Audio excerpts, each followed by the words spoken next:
U ime Otca i Sina i Svetoga Duha. Amin. Vaše visoko preosveštenstvo, dragi Hristu brate Jovane, vaše preosveštenstvo, brate Marko, poštovani oci, drago braće i sestre, da bude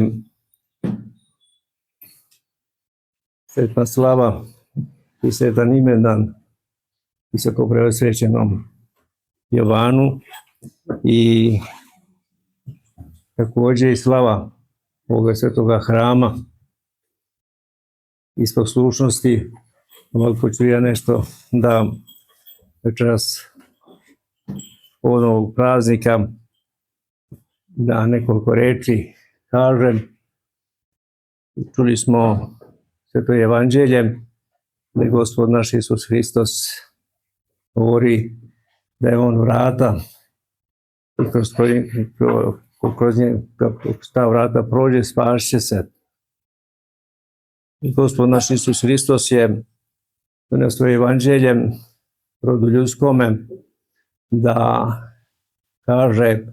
pokaže ko je on, da je on bogočovek, a opet također da kaže šta je čovek.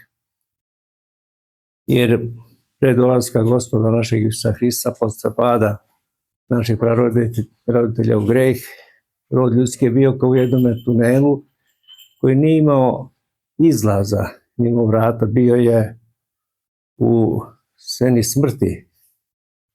A dolaskom Gospoda našeg Isusa Hrista, njegovim oproštenjem i uzimanjem naše grehovne prirode, njegovim življenjem među nama, krsnom žrtvom i vaskrsenjem, vrata su otvorila ponovo raja. I drugih vrata nema za rod ljudski, gdje bi se svi ljudi, Gospod došao da svi ljudi spasu, a također im pojedinačno nema drugih vrata kroz koja može čovjek da uđe u raj. Samo je taj koji je, kao što smo čuli u današnjem svetom evanđelju, on kaže da dobri pastir polaže život svoj za ovce svoje. On je taj dobri pastir koji je položio život svoj za ceo rod ljudski i on je došao i traži svi da se spasu, čak i pojedinačne, kao što smo čuli na kraju evanđelja, da on kaže i za jednu ovcu on ide i traži je, jer je pastir dobri, nije najamnik. A najamnik je onaj koji kad vidi da vuk dolazi, on ostavlja ovce i beži, a vuk razgrabi ovce. Svi oni koji nisu ohristovljeni, svi oni učitelji svjetski i ostali, to su ti najamnici koji zloupotrebljavaju i koriste dobre duše i odvraćaju od onoga stada pravoga, odnosno Hristovoga stada, da ih udalji. To je taj najamnik, a Gospod je opet došao i, kao što rekoh, da bude dobri pastir, a također i ovce poznaju njega, odnosno čuju glas njegov, idu za njim i prate ga.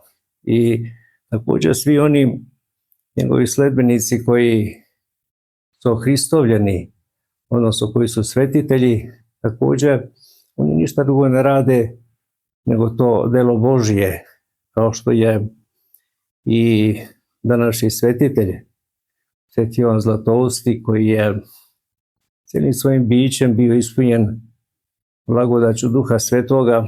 Ne zna se šta je bilo kod njega uzvišenije, da li podvig, da li je propovjed, da li je ta blaga vest o spasenju, o večnom životu, je, kažem, bio pun blagodati Duha Svetoga i zato ga Gospod i udostojio te velike blagodati još za života, da je mogao da trpi, da pretrpi sve one muke i nevolje koje svi sledbenici Hristovi su trpili i trpe. I od početka istorije crkve Božije su Hristovi sledbenici trpeli do naših dana, današnje vreme. Oni koji hoće da žive po evanđelju bit će gonjeni i neće ljudi slušati glas njihov jer nisu poslušali ni Hrista, ali će zbog njihovog trpljenja Gospod ih nagraditi još ovdje u životu onim oblagodaćenjem koje on ostavio svojoj svetoj crkvi i svima onima koji se trude da je tu blagodat Duha Svetoga da mogu sve izdržati. Zato kažem, treba da imamo u svome životu tu sigurnost da ono što je Gospod učinio za naše spasenje ostavio u crkvi svojoj i rekao da će on biti s nama do skončanja veka, odnosno do drugog dolaska njegovoga, i kad smo u crkvi jedni sa drugima i u Hristu, kad se učestvujemo u svetoj liturgiji i u svim bogosluženjima, tu nismo sami. Mi smo samo oni koji se vidimo, sa nam učestvuju i svetitelji i anđeli i uvek je Gospod sa nama.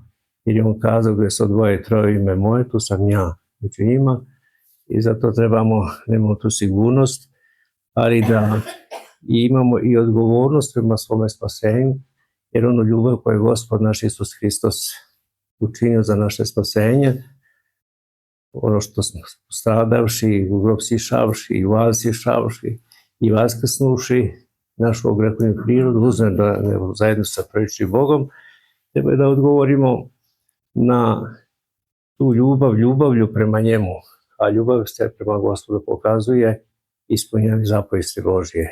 Zato da Gospod sve milosti i molitvama svetoga Jovana Zlatoustoga bude svima nama na pomoći, posebno visokopreosvečnom mitropolitu Jovanu, još jedan put čestitam, da Gospod da snage i sile i moći, da sveti Jovan Zlatousti, anđeo čuvar vaš, bude sa vama ovdje u životu i njegovim molitvama da vama daruje Carstvo nebesko, a i svima nama. Amin Bože. Amin.